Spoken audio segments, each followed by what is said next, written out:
welcome to the show. Thank you very much, Charles. It does the oversight Yes. to the MDAs, looking into the Auditor General's reports and the accountability. Yeah. Thanks a lot. Good to see you here. Next to Dan is Honorable Lydia Wanyotto, former Iyala MP, and Lydia Wanyotto is currently a member of the SEC, or Central Executive Committee of the NRM, and she represents the Women's League on that body. Honorable Lydia, this is your maiden appearance. Welcome to the show. Good evening to our listeners and viewers, and thank you for the invitation. Those former things are not very good to... Someone might be saying, is that the one with whom I was? So we need to be clear. Why do you run away from your historical achievement? No, we should always advance forward. Forward. So what will you be in the next You can start guessing in future incoming something. Okay. With Lydia, the secondment of Dan here, then we move forward. Oh, that's fine. But I'm glad to be here. It's good to have you here. For the kind invitation, I appreciate. Thank you so much. Next to, on Lydia's right, is Dr. Godfrey Okot, a management consultant, public administrator, governance expert. He worked in government and retired, and recently went into politics. He is currently a board member. Thank you very much, Mr. Odongotho. Those are my names and those are my particulars. It's my maiden appearance here, but unlike my colleague mentions here, history defines what you are today and into the future. Exactly. So I'm not shy about my history as somebody who was with her and before her in National Planning Authority, and also in the districts as a cow. Yeah. And in other capacities, you served also as a cow? As a chief administrative officer in the local governments of Uganda. Where? Which district? I was in Tororo. You were in Tororo? I was in Tororo. Good. And I was an executive board member of the National Planning Authority. Yes. Of course, now I am in the board of the Makere Innovation and Incubation Center. Very important. I'm also helping in the academia. Good. So I'm very much grateful to be here. Yeah. Good evening, viewers. Good evening, listeners. I understand there are also listeners in this show. Oh, yes. I'm very grateful to be here. Yes. Yeah. And I hope that sometimes when it is being streamed, you may not have the benefit of getting it with the visual as well. Sure. You can choose to get it just audio if you like. Sure. That's so. My regards to National Planning Authority, which made me what I am. I'm very proud of Doctor. I am very grateful to my family members, who I'm sure they're watching me, their daughter Fortunate and others, and also my people from Nakawa West constituency and Nakawa. I will definitely bring an invoice because now you have started your politics. Thank you so much. Next to Dr. Chair is Dr. Fred Muhumuza, an economist, teaches economics at Makere University. Right now, of course, they are... Doctor, are you redundant or undeployed? No, we are busy. No, there's a You're busy? Is it essential? Universities are about teaching and research. He's teaching online. Now they are in research. But Dr. Fred Muhumuza is a policy analyst, and he does a lot of talking on issues to do with policy. And rightly so, what we are going to be discussing is policy heavy, and good to see you here again, Dr. Fred. Thank you very much, and good evening, our viewers and listeners out there. A pleasure. Finally, we have Council Sarah Birete. She is the Executive Director of the Center for Constitutional Governance. And Sarah, you're most welcome back to the show. Or you should be the one welcoming me back to the Yeah, we missed you last week. And I wish to take this opportunity to welcome you back. Thank to you. The show. Thank you so much. Good evening, viewers. Yes. Ladies and gentlemen, it's all good to have you. quite an interesting topic. I thought that today there would have been a takeoff, as it should have, because the Minister of Public Service, who was set to present the formal report of government, was Dan warned me against using some unparliamentary terms, but in a layman's language that I am, the minister was chased and told, come back tomorrow with a better report. The Minister of Public Service, my friend Honorable Muruli Mukasa, had brought a report on the progress of the mergers, and that report did not have the entire list of all the agencies that are going to be, that are going to be merged. And so Parliament said, come back tomorrow, and then the discussion will ensure. But for us, we are going to have that discussion starting. Whether our discussion informs part of the discussion in Parliament from tomorrow onwards or not will be another thing. But it's important we have that discussion.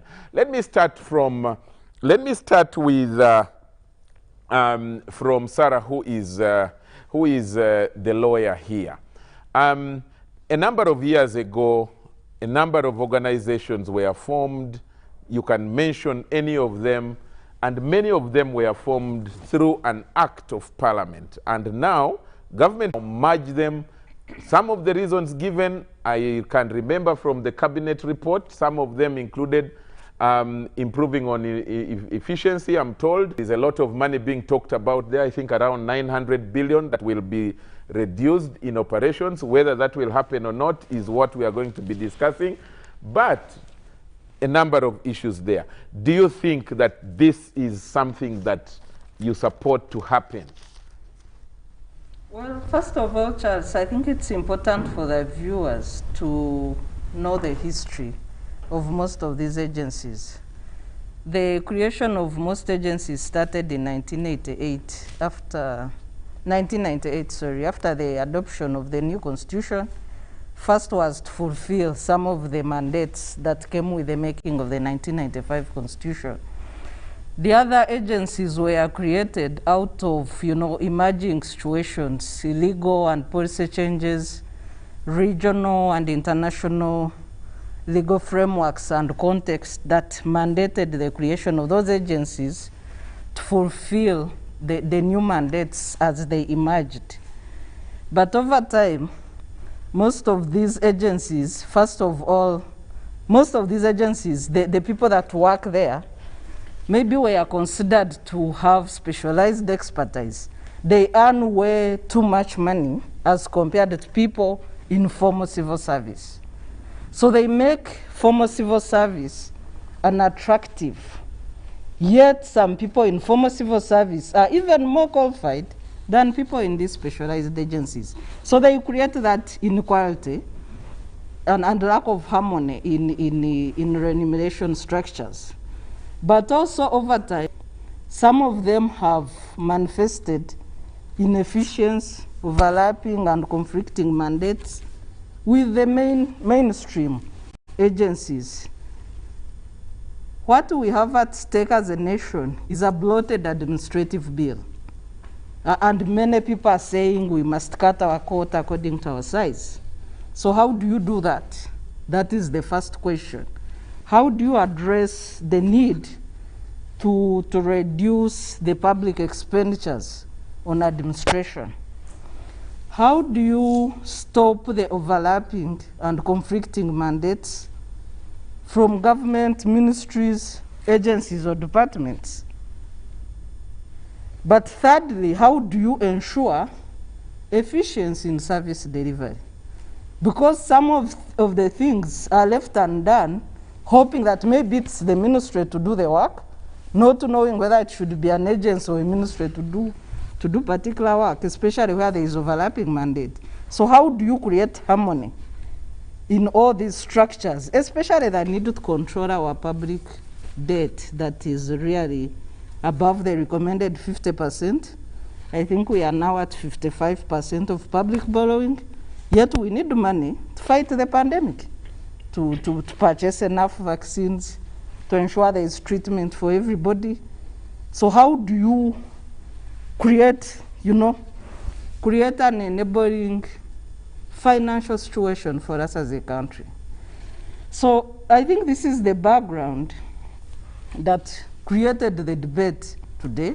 The Ministry of Public Service engaged Adam Smith International and Associates to review the agencies and advise. I have had an opportunity of reading the report, and they have recommended some agencies for merger, some agencies to be abolished, some agencies to have their mandates reviewed and streamlined, ministries. But Okay. So I think this is really what, and my personal view is that this should have happened a long time ago. We do not need to have bloated public expenditure as a country, but we need to be clear on what agencies do we need as a country. What are these useful and critical agencies that we need? And what are those that have long, some of them like the Public Expenditure and Divestiture Authority, some of them really should have been short-term and should have closed at the end of their business. Are we still doing, privatization to have that agents and spend money on people?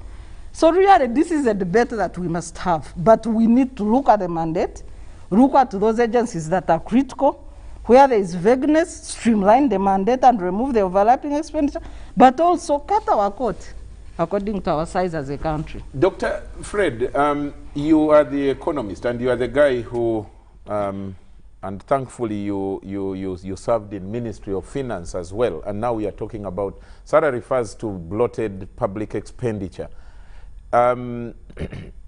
Is it true that these agencies are the ones that have led to this bloated public expenditure?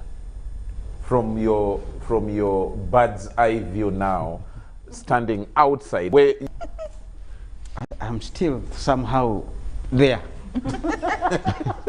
Because it's a Ugandan thing.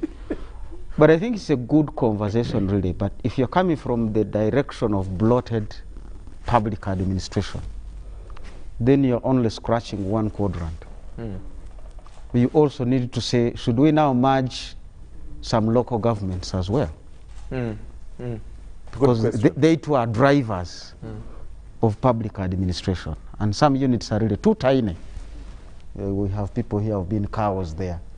He may give you the experience of suffering, where you are given 60 million per quarter, and of the 60 million, 58 is salaries.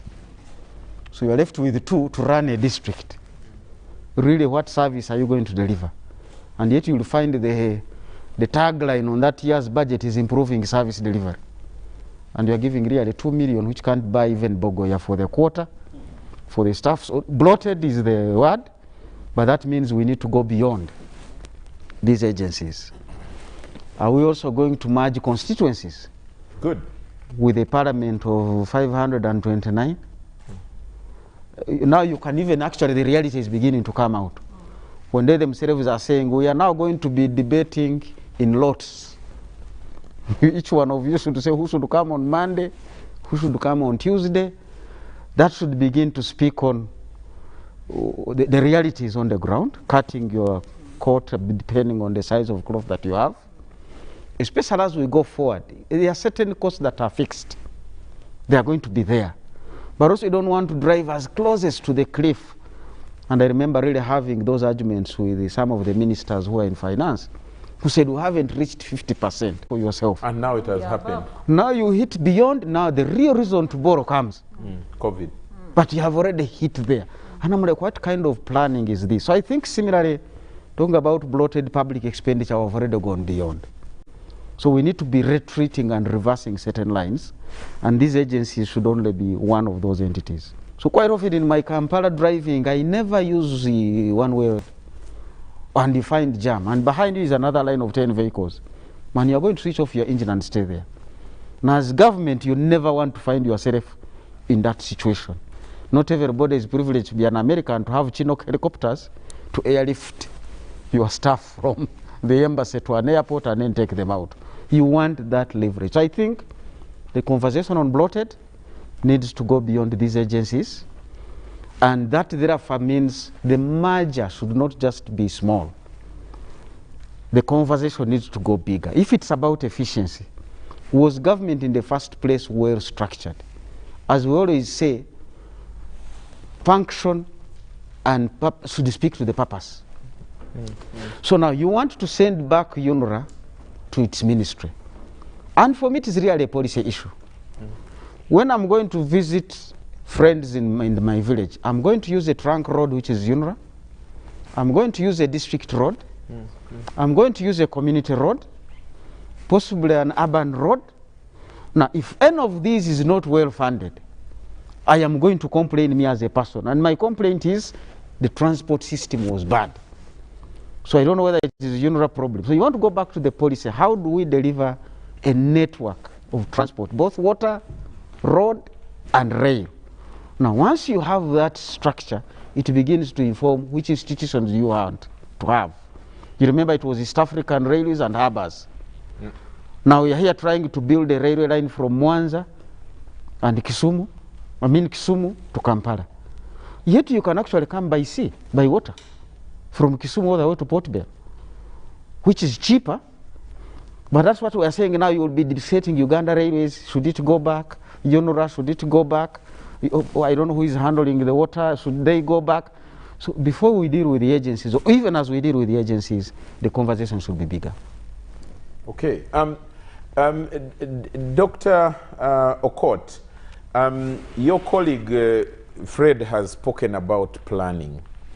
And mind is, and by the way, talking of planning, I think if I saw correctly, that one of the suggestions is that National Planning Authority should become, should go back under Ministry of Finance as one of the departments. I think something like that, if I saw the correct proposal. Do you think that the planning was right to take this decision to merge? Was it, or was it the planning, the original planning, to unbundle some of these agencies, which was not properly done? And what should now be done correctly?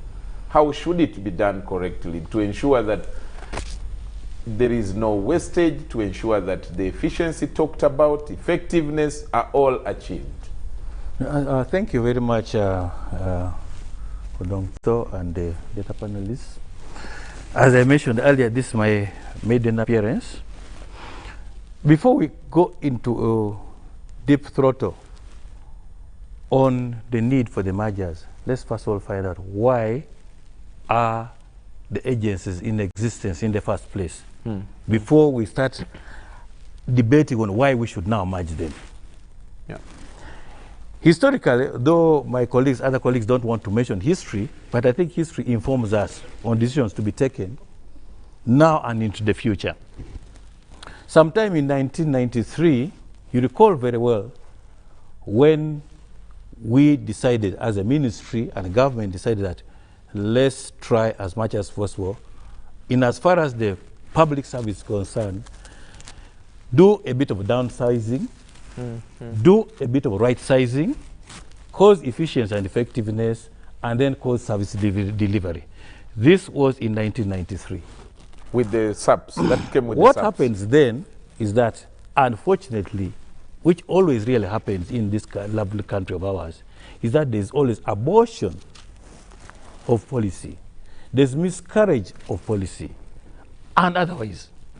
To the extent that we choose a certain path to deliver, but unfortunately, things turn the other way around. Now, we should fundamentally ask ourselves, what motivated the creation of these many institutions and government agencies for that matter? The issue of efficiency was quite sticking out, that we should have an efficient civil service from the SAPs of the 1993. Efficiency and effectiveness, that's one. Two, there were also conditionalities that if you are to receive our aid, if you are to receive donations from us, you must create certain institutions to be there to guard our interests. So there was conditionalities from partners. 3, there are also issues of kind of patronage that let those people who stand in certain light be able to push their interests forward, patronage. There are also international protocols that we have signed that we really require. And these protocols dictate that certain institutions should be in place. If it is climate change, let's have something there. Human rights, let's have that, so that we can be able to push our interests as international community. Now, all these ones together produced a few and many other agencies and institutions of government. Now, what happens that today, because of the various protocols, because of the various conditionalities of loans, because of the need for efficiency, because of blah, blah, blah, blah, so many, institutions and agencies of government have come up. Now, today, does it mean that the purpose for which those institutions were created has now come to, have we realized it, such that we now reverse and think that we should now merge them? The answer is no. We still have so many things at play that require us to have these agencies either in place or to be disbanded for that matter.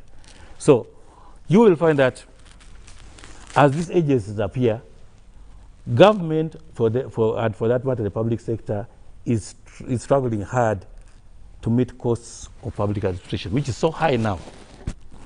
So many of these institutions have been created.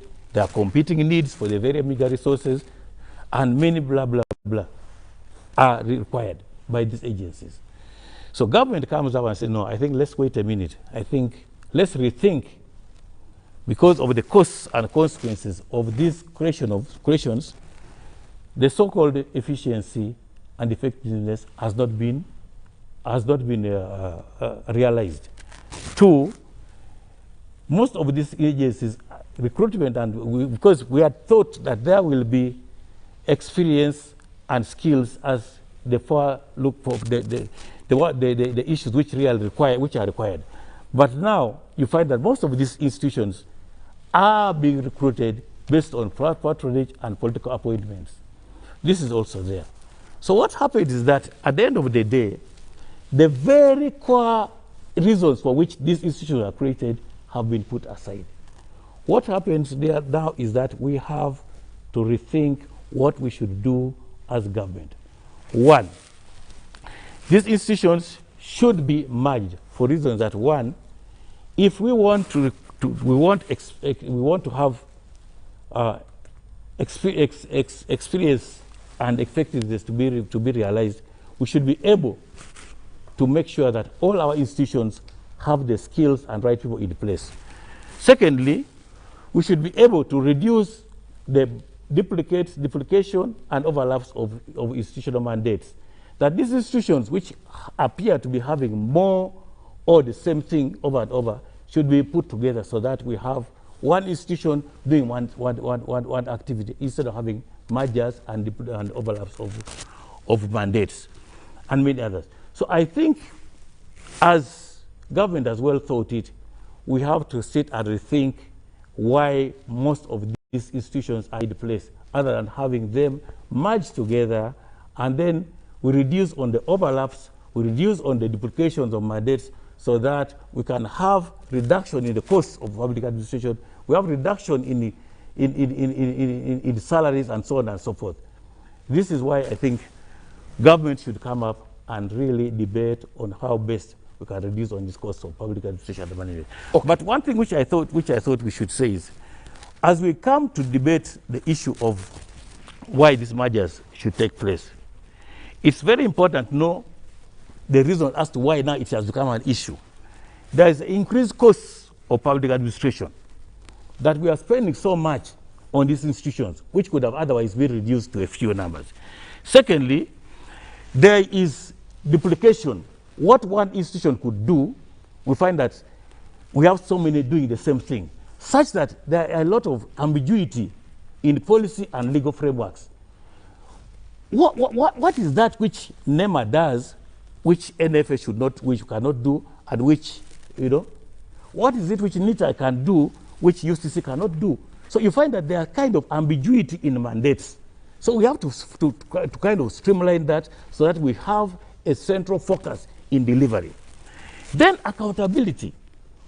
Because some of these institutions have become kind of isolated and monotonous in monopolies in their functions, they wish to account to themselves, not to the people, not to the service, the people to whom they deliver the services. So there is that kind of cocoon, there's that kind of operation in silos. Don't touch me, this is my area. You don't know much about it, it's for me. Then there's also a question of the unity of command. You find that most of these institutions have segregated areas to which they are responsible to. The minister concerned may not be able to have that voice to bring a certain agency or board or institution in order, because that agency thinks that I have been formed by either the constitutional provision or an act of parliament, or the other is, you should not talk. That kind of thing. So there's that problem of ambiguity of unity of command. They don't speak the same language to that. Then, of course, also if we are to merge these institutions, we destroy the working in silos.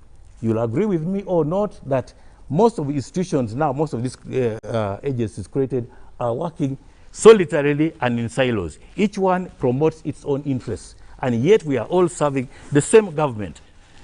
We are all serving the same government. Why don't we merge and harness synergies so that we can all try to benefit from the strengths of the others, and then also try to diffuse the weaknesses of other institutions, because we are serving the same government.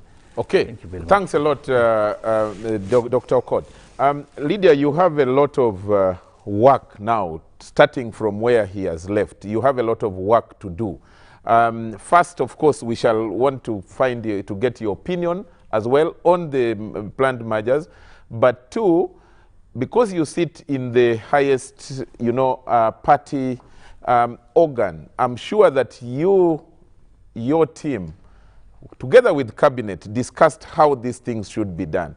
And one of the things that I had MPs wondering a lot about is one of the things that Dr. Okoth refers to, where an agency, for example, will have, because the law has said, the act that created it says it will run independent of any other person or body, and yet in Parliament, the person who answers for it will be the line minister.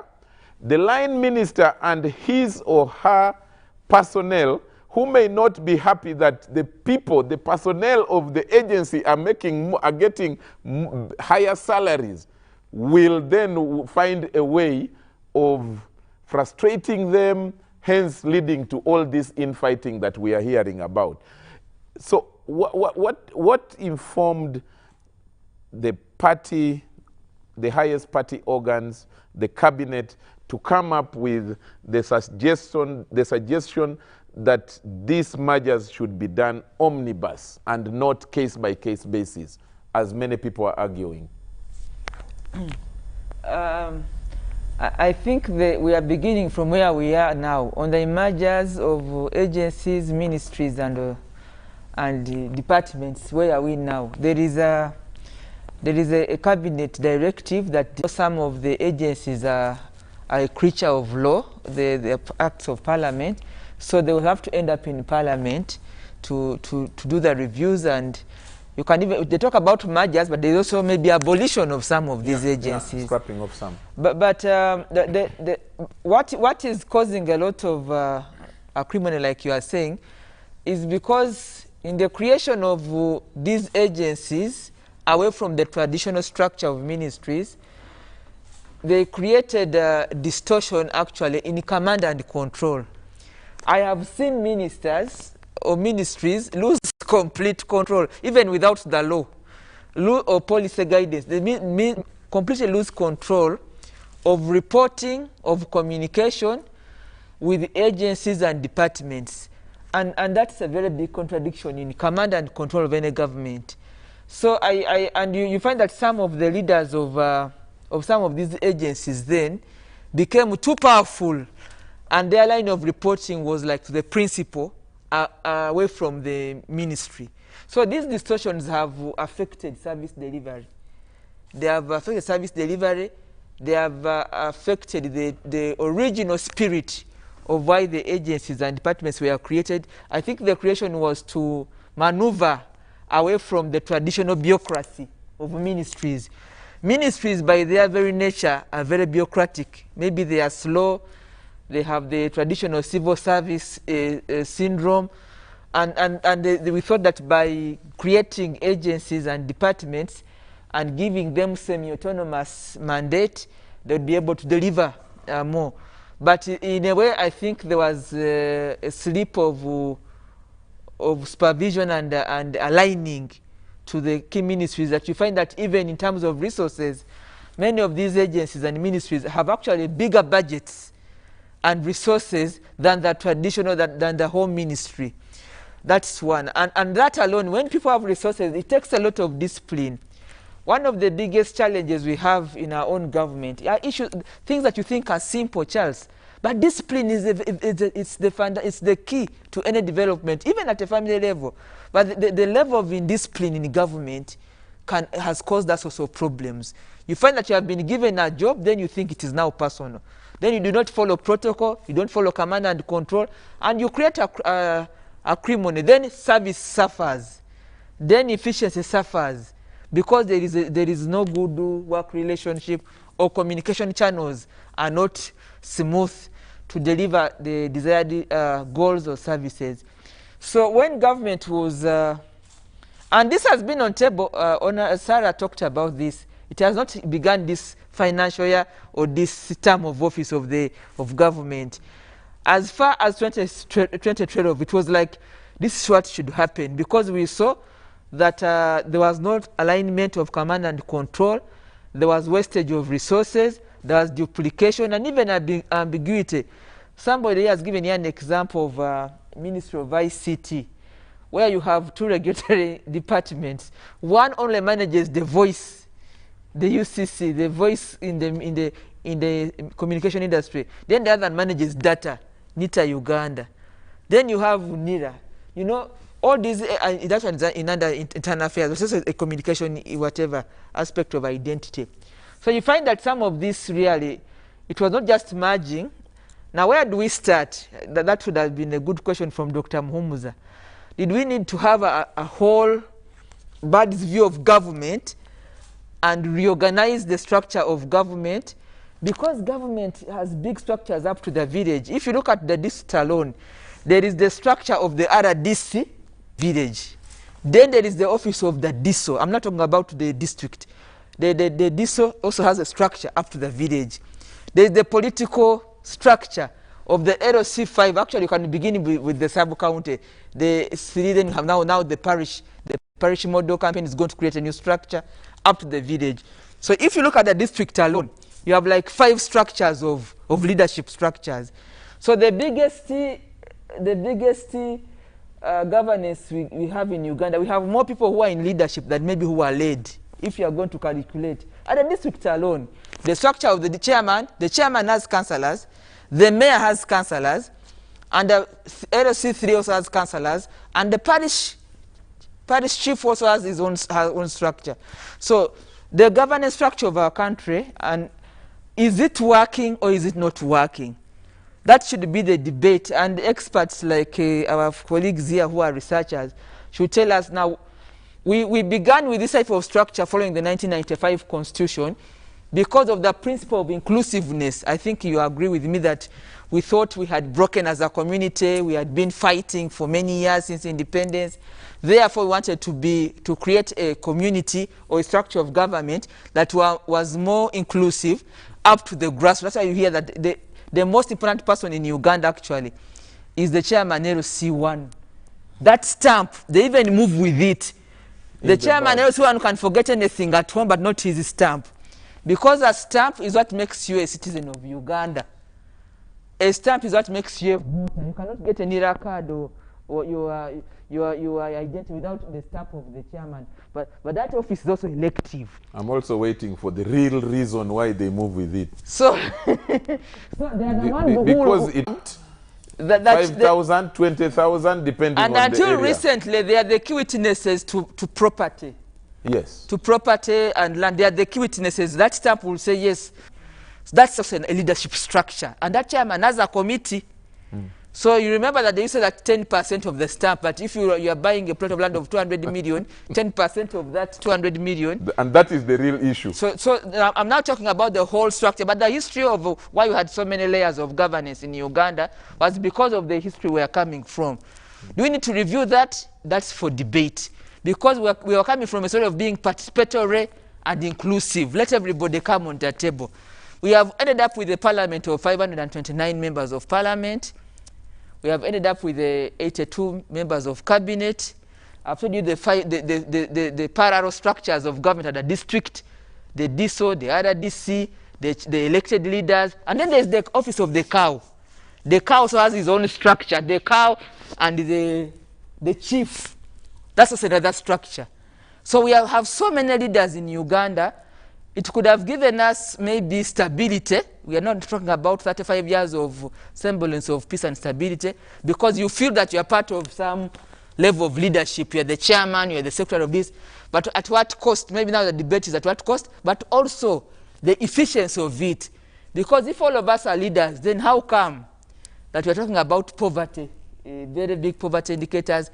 That's why we have now talked about the parish model. We are trying to see how we can get people to the money economy. That debate is already in everybody's talk. When you go to your village, people must be able to be not just fend for the stomach. That's the debate now. So what am I saying? We now have a new term of office, and we are facing reality, which has hit us given this COVID pandemic, that has made us get back to what we call the real economy, where we are on our own. But if you look at the National Development Plan 3, and then the social contract document, which we call the NRM Manifesto, which the Ugandans bought into, and then now you look at what we have translated into what we call the parish model, how we are going to deliver services and get people out of poverty, household income as one of our key priorities to develop. Then you go back to balancing now the envelope in terms of this cost of administration. But so again, for Ugandans, whether it is somebody is a member of parliament or a smaller chief, they are all Ugandans. So how do we balance this both in terms of efficiency and then accountability? I think we are also going to deal with how are we going now to account that there is fair service delivery and there is fairness for access to basic needs of each Ugandan across the borders of our country.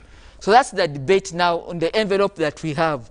So finally, I want to say that I think we are struggling with the putting back to order, Charles, command and control, which is supposed to be the right way of doing business, but also communication channels.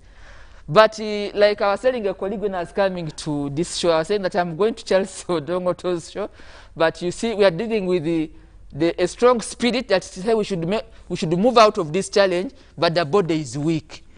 Because where are you going to start? Where are you going to start cutting, and where are you not going to start cutting? That's a good question. And as a follow-up, before I bring in Honorable Dan, to you, because I know that, and I want to emphasize that in a multi-party system, ideally, the policies of the party, in terms, expressed in terms of its manifesto, are supposed to help guide decision-making, guide downward policy, and then deliver service. And the issue then becomes, where are we exactly going to start from, if we are to be honest? And that point of start is what raises actually more acrimony and raises resistance, because you are starting from what is very technical, and yet there are low-hanging fruits. Like, why don't you start by, if you were true to the spirit of what you are saying, that cutting cost, why don't you start with reducing the number of cabinet members? 82 Burundi and Rwanda, 2 countries alone, cannot put up the same number of cabinet ministers. Why didn't you start with reducing the number of MPs? Why, like Dr. Fred asked, why didn't you start with reducing the number of cows, RDCs, assistant RDCs, in order to show that we are serious about this? And you're starting from what we see as actually productive, technical. That question will come back to you, Lydia, in your position as a SEC member. Not to you as a person. I made a confession here, Charles, that the spirit could be strong because of where you are, but the body is weak. Because you see what, I think you understand what I'm talking about. Because the truth is that we need to cut and reorganize. Even on basics of command and control. You cannot have a minister who cannot supervise and check an agency in his ministry. Even just without resources, it does not add up. You have agencies that are more powerful than the traditional ministry. So let's touch the obvious and see. But we want to look forward to Parliament if they can join this conversation that beyond inclusiveness and participatory, now that we have stabilized, they can say, let's have. When we began having constituencies, the population was about 16 million. Now we are 45. And the districts have increased. There are over 140 districts. So can we say that for every district, we have 2 members of parliament? Okay. But that cannot be for me, if you are going to cut the cost. But cut the cost to what? Many people will tell you that if you are going to cut the cost, but then we have not overcome corruption, and we have not overcome indiscipline, then we are not helping the country. Okay. So the issues of discipline are very key. And if you are going to abuse office, you don't go to office, but you're on a payroll, you do not deliver, you're not accountable to anybody. Which many of our traditional ministries are actually about. Yes. Leaving the jackets we on don't the have chairs. key deliverable indicators. Nobody has KPIs anywhere in government. So government, Charles, if you have, just 1 second, should be run like a private company, a private sector. That's when you can now talk about being on the same page. Okay. Honorable Dan, I want to bring you in. And this discussion certainly is now before Parliament. I want to pick your mind on how you plan to frame the discussions, and whether you are going to, through caucus or through mainstream Parliament, going to force government to say, or cabinet to say, no, this discussion should be about the people, and we represent the people more broadly. How do you think this should turn out? Thank you very much, Charles and colleagues. I think my colleagues here on the panel have brought out most of the issues. Majorly, I want us to really examine the spirit in which these institutions were created. What was the spirit? What was the purpose? Sarah put it clearly, most of them came as a way of sectoral reforms, as the government was trying to reform most of the sectors, trying to see how fast we can track growth and development, recovery, and perhaps set the economy to move at a faster pace in terms of giving some energy into different sectors of our economy. Now, and I think that was derived from the fact that most of the ministries, because of the red tape and the bureaucracies, could not deliver to the expectations of government in terms of recovery at the time. Now, it is true, I want to agree with you that some agencies and some of these authorities should be merged, but not all.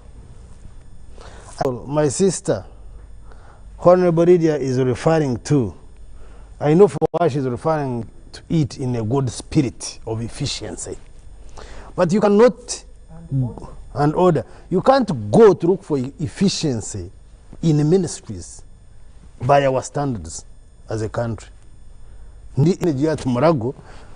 go to Kazo Health Center for, you will get a better service. Ministries, if you examine them, because before you take back the departments, have you streamlined the ministries to deliver what you want them to deliver? If you have not streamlined them, so what are you taking the departments to do there? Now, I disagree strongly with people who think it's about cutting the public expenditure. Because then you cannot cut the public expenditure by looking at one area and you get your eyes fixated to that. No. You must do a complete analysis, and if you want to do an overhaul, it must also be complete. Unfortunately, what is happening, it brings in the issue of command and control. Like originally when these institutions were formed, ministers had power. They would write cheats, go and do this, go and get my weekend fuel, go and get a job, go and do this. And the CEOs, because the laws, accountability laws were not as stringent as now, would heed to these requests. Now, because the laws have become more stronger currently, and the burden of accountability entirely lies on the CEOs, they have repelled the requests from the ministers. And now ministers are saying, we are not in charge. And now that we are not in charge, we must bring you back under our command and control. I was interacting with one of the ministers, and he said, these CEOs are very, very powerful. There is one who passed me the other day with a convoy with 2 lead cars. I had none. He even pushed me off the road. And I can tell you, those are the feelings that because we are acting out of emotions, then such categories, actually in my own analysis of these mergers, there are 3 categories. They are real mergers that really, they are overlapping roles, that there is ambiguity in mandate. Those are there. Then there is another category. Another category is of those powerful institutions that have caused paranoia to their supervisors. And the supervisors are now at a revenging mission. Now, those powerful ones that have caused annoyance to their supervisors are going with another category of imperekeze. For us to sanitize this thing to look real, let's take along with these ones. Because if we are talking about economics that the professor can take us through, this is not the biggest expenditure for government. The agencies. The agencies. 2, you're talking about deliverables, these agencies, vis-a-vis what the ministry's outputs are. Very important. What are the outputs? In terms of, by the way, even if you are talking about efficiency, even if you are talking about corruption levels, if we are to mention where we have had the biggest scandals in this country, because most Ugandans know, and not in agencies, because agencies do a lot of corporate governance, they have boards at the oversight level, they are audited, and because of the corporate governance concept, they try as much as possible to balance. I'm not saying they are very clean. Now, you are saying that you are taking a severe patient to a critical stage. And what are you treating exactly? I'll give you an example. And I think Dr. Mhumza mentioned about UNRWA and wax. Actually, you would rather bring wax to UNRWA. Because they have that, it is easier to absorb wax in UNRWA, that it is going to be a nightmare for some of these institutions to merge, by the way, both at a legal level, legally in terms of the act, but also in terms of the structure. But also, if really you would rather become more harsh on UNRWA to deliver, think you are punishing UNRWA to take it to works. That is one of them. There is Coffee Development Authority. Coffee is the secondest, I think, forex earner. After tourism. Next to, I think after tourism. firing it and streamlining it further. You are taking it to agriculture. They have taken rare to energy. And everything is at a stalemate for the last 3 months. The government appropriated money. Now, the minister, in part of his report that they told him to go and work on and present it in a better way, he was saying the process of stakeholder engagement has started. You can see there is no preparedness. The merger will only be in words. The restructuring, there is no clear format of restructuring. And you see, we cannot start with the last. We must start with the first.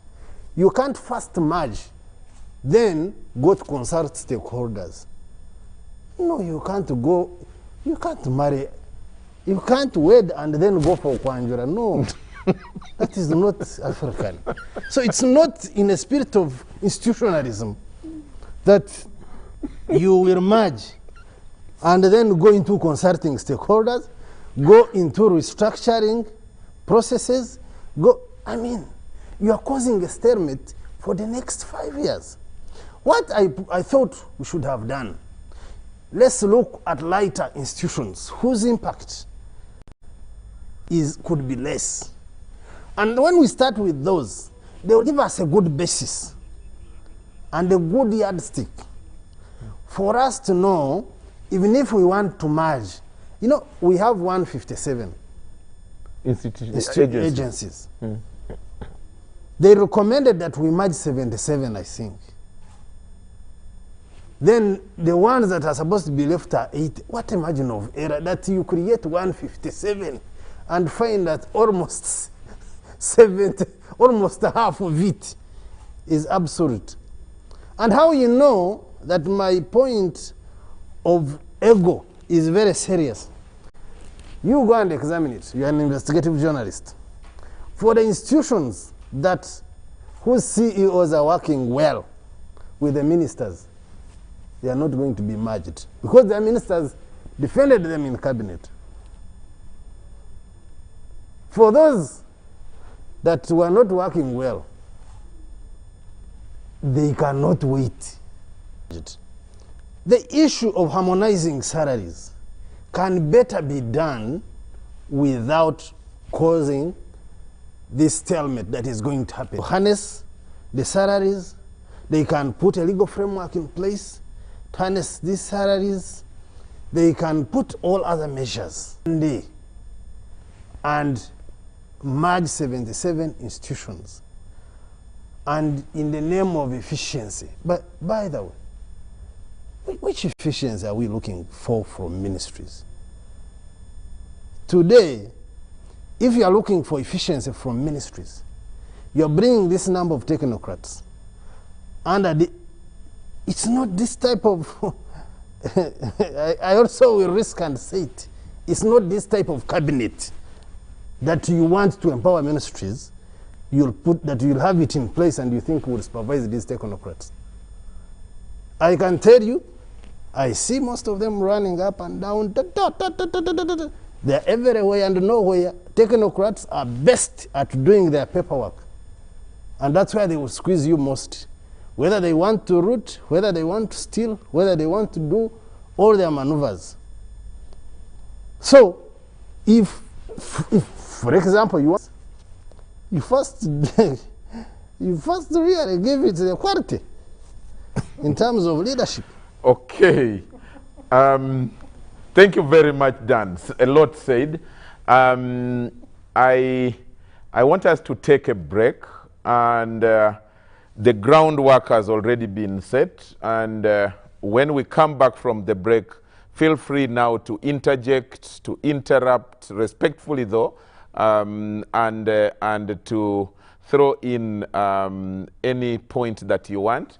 But for those of you who are watching, 5-9, ensure that it is respectful, ensure that it's not, you know, emotional outbursts that are unneeded, but send it to 0709 602592. That is the number from which I'm going to be reading your messages shortly, and I want to read as many as possible, so just keep it short, about one line, and let it be to the point. And as I said, let it be respectful so that we can respond to it. I will not respond or read messages that are insulting or abusive without having any point to share on a public broadcaster. So let's go for that break now. This is Behind the Headlines, and we are discussing the planned merger of government ministries, departments, and agencies. Let's take that break now.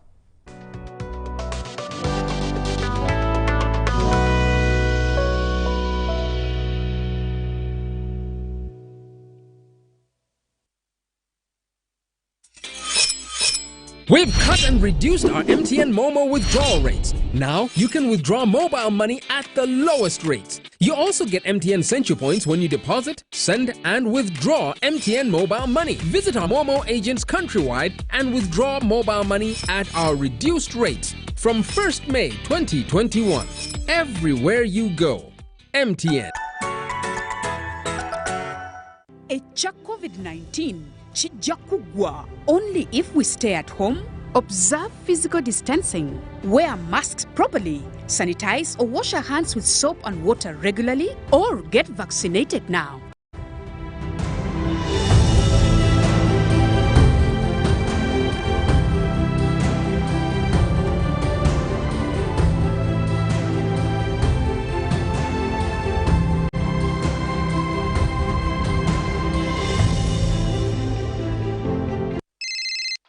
Guess what happened yesterday? I entered the what?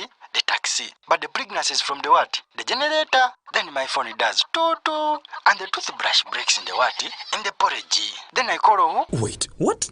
First wait, I am still telling you. Then the jerrycan does what? Love to talk? MTN My Paka Paka now has more minutes. Get My Paka Paka voice bundles to talk and talk at no extra charge. Dial *160*1# to activate My Paka Paka. Everywhere you go, MTN.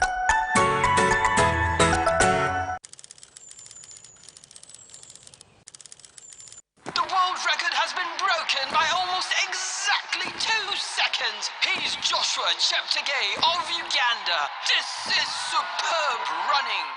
I've shared my story with the world, with you, but you've only seen the half of it. Because to truly know and appreciate my story, from the breathtaking waterfalls of the Nile to every beautiful sunrise and sunset, from the amazing blankets of green to the priceless treasures that lie within. Along the way, I have made some unusual friends, the world-famous silverbacks.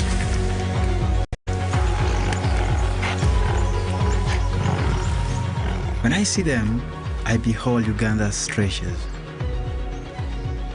So yes, you see me and celebrate Uganda. I assure you, there is a lot more in store. I have lived here for years, but even I am yet to see its full glory. Join me. Let's take on the Pearl of Africa together.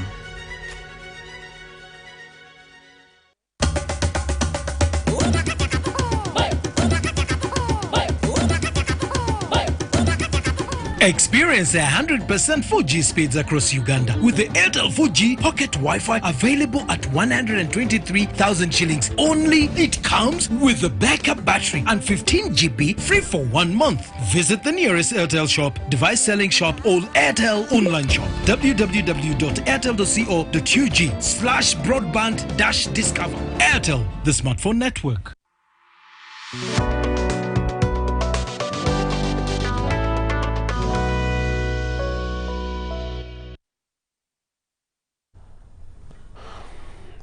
Welcome back from the break. This is Behind the Headlines, coming your way from UBC here. And this 18th August 2021, we are discussing the planned merger of government ministries, departments, and agencies.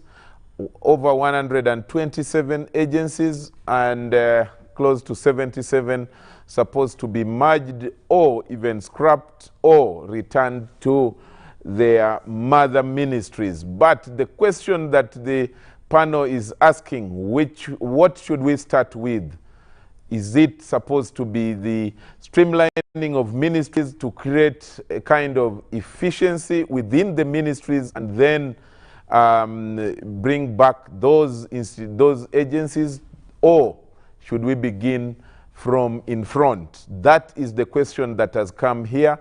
There seemed to be an agreement that yes, there is certainly a need to merge some of these agencies, but it should be done on a case-by-case basis, especially where some of them, or actually a number of them, were created by an act of parliament, and it can only be repealed, or parliament has to come in and through its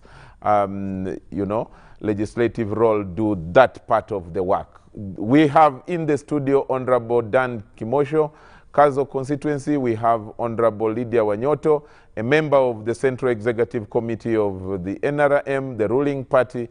We have Dr. Godfrey Okot, who is a governance and development expert. He has worked in National Planning Authority, and from what I've seen, many people are asking, this is a question of planning. How should the planning be done? We have Dr. Fred Muhumuza, who is a policy analyst, an economist, and Council Sarah Birete, who is also policy analyst. Sarah, we need to come back to, as we sift through the messages, a number of them coming through. We are going to be reading them shortly. Let me repeat, if you want to join in the discussion, the number to send in your message is 0709, I repeat, 0709 602592. 0709 602592. I'm going to shortly read the messages once my producers get the messages that we have to read for you.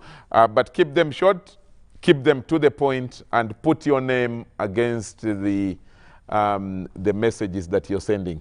Sarah, the question of command and control, and I was asking myself the question, should the issue of command and control, and someone also added, I think Lydia or Dan, that there are so many issues to do with fighting over resources, fighting over command, ego fights, infighting, and all that, that is leading now to a kind of revenge,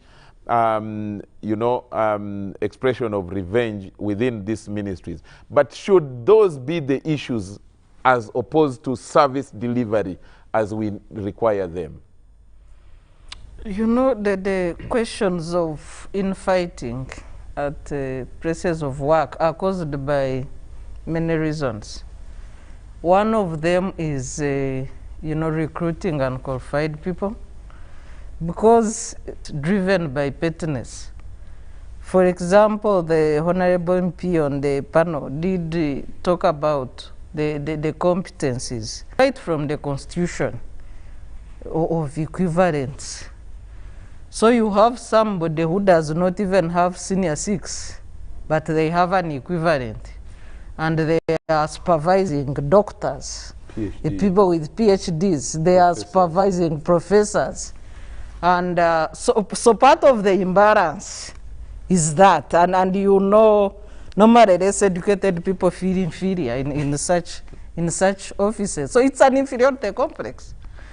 So, but going back to the topic, and maybe the appointing authority needs also, I know we have a cabinet that he has called, you know, fishermen, but, you know, are they ready with the nets? And are the nets the right sizes? So, because we have had a situation of, you know, substandard nets on the lake that are fishing, picking young fish and depleting the lakes. So are these the fishermen, and are they well equipped? So maybe he needs to put a touch on that one. But going back to the topic of restructuring and mergers, really, if you look at the report, and there are broad recommendations. One of the recommendations is, for example, to streamline the functions of ministries and have them clearly stipulated right from the mandate, mission statement, and the capacities of people that work in these ministries. So I think that there are some things that are progressive in the report that we should pay attention to. But going back to the broader governance structure that is really bloated, we must start somewhere in the restructuring. The question that maybe people are rightly asking is, do you start with the technical? But if we have started with the technical, so be it. Let's start with the technical. We have agencies that are outdated, whose mandate, you know, elapsed too long ago. And they are just there earning salaries. Even people don't come to work. Even if you went to these agencies, you don't find anybody. But there's a budget and people are earning money. So do you need to have such agencies? So if we have started with a technical, which is really not the right way, and I hope that the government, that Parliament will spare Ugandans the burden of creating useless district entities, you know, constituencies that don't have numbers. We need to set conditions like Kenya did at the height when they were creating multiple administrative entities. And they set a threshold. If you don't have, for example, 30,000 people in an area, then they don't qualify to get a constituency. We have constituencies that don't even have 10,000 people in this country. We have districts that don't even qualify to be called sub-counties in this country. And we are spending money on them. And this is Parliament. So Parliament has an oversight function. Honorable Dan did talk about some of the recommendations driven by pettiness and inferiority complexes in the ministries, and have Parliament to play an oversight function. So you need to review, and you have the reports of every agency as Parliament. So you look at agencies that are really functional and relevant, and categorize them. And are duplicating mandates of other agencies, and guide the restructuring process. I hope that from there we can go back to merge some districts that are not really viable entities, and then continue and finally reach a time where cabinet can also fall in the constitutional numbers, other than having a stadium cabinet that is really also not useful. Then there is the issue, someone referred to the issue of the parish model structure as, and I was thinking, isn't it one of those that are being brought up without, without proper planning? The last time I checked, I think it was the committee or something, I don't know whether it was the committee or some other body, that was asking the question, you are giving 45 million shillings to every parish and 15 million you're putting for administration, as an administrative cost. 30 million, what can that do? Isn't that throwing money before the proper planning is done is in that throwing money. Yes, we need development and transformation at the village parish level, but shouldn't it be better planned? Dr. Fred and Dr. Okot, whoever wants to go for it first. I think I'm more closer to the parish model than many people, and I think it has been given unfair because it is really the last mile of decentralization. Yeah. So it's practically not new. Parishes have always existed. Now, you saw the advert yesterday, the headline in New Vision. 5,600 parishes have not even had parish chiefs. So the parish model is about that. But it's not to say government was not aware. Every time Minister of Local Government would write to the cows to say how many parishes don't have chiefs, and they would write to the Minister of Finance, the minister would say no money. Now, without a chief, whatever other money you are sending down there is going to be lost. Little wonder you are talking of a mioga, where did it go? Who was supposed to administer it without a functioning government entity? We also have over 2,000 extension staff who are missing. Now, the first pillar, the seventh pillar of the parish model is about putting that government structure to run. We have, I think, over 700 town councils and sub-counties, which again are not operational. But because when they split them up, it was for political reasons. You want a mayor here and another one there. A constituency has been split, but now a constituency is equal to a sub-county, so let's split another sub-county so that at least a constituency has two. Now, because of the political expediency, the political leaders were elected, but not the technical. Now, the parish model is really trying to operationalize those to begin with. Let's put these government structures in place. Now, you are providing inputs through NADS. You give it 100 billion or 60 billion or 120. And they provide goats, poultry, but they are extension services. So when a chicken falls sick, where do I go? Now, we are saying, please, can I at least cut the budget of NADS to first put people in place? Let there be extension staff. Because when you put an extension staff, even if NADS does not deliver an input, you are also securing what Charlse Odongotho invested on his own. And let's not forget, government is less than 10% of GDP. So if I can use that 10% to leverage what the private sector has done, you put an extension staff, put a parish chief, even if you don't put any money there, you have helped to secure what the private sector is investing. We are all struggling now with the ticks and foot and mouth, and how do you enforce without these individuals? So the parish model is looking at those, but most people have just run with the financial inclusion pillar and forgot it was also about the administrative structure, it's also about the roads, it's also about the schools. You know, I get amazed after UNEB publishes results, and then you say, we are supposed to have had 1 million people sit primary 7. How come there are 600? Then we begin to guess, maybe girl child, maybe, and you are guessing, if there was a parish chief in that place, because every day a teacher makes a register. Absent, absent. Now this teacher is supposed to say, Sarah has been absent for a week. What is happening? Then the children around will say, hey, she got married.